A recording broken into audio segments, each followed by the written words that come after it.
In this video, I'm going to show you how to understand the terms and conditions of the YouTube TV free trial, so you can avoid surprises. Start by carefully reading the details during the sign-up process, as this is where YouTube TV outlines the trial length, pricing after the trial, and any requirements like providing a valid payment method.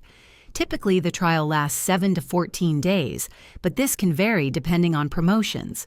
Pay close attention to whether premium add-ons, like HBO Max or Showtime, are pre-selected, as these can increase costs if not unchecked. After signing up, go to your account settings under Membership to review the trial end date and billing schedule. Be aware that while the trial is free, your payment method will be charged automatically once the trial ends, unless you cancel.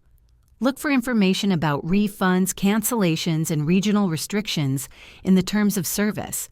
If anything is unclear, visit YouTube TV's Help Center or contact customer support for clarification.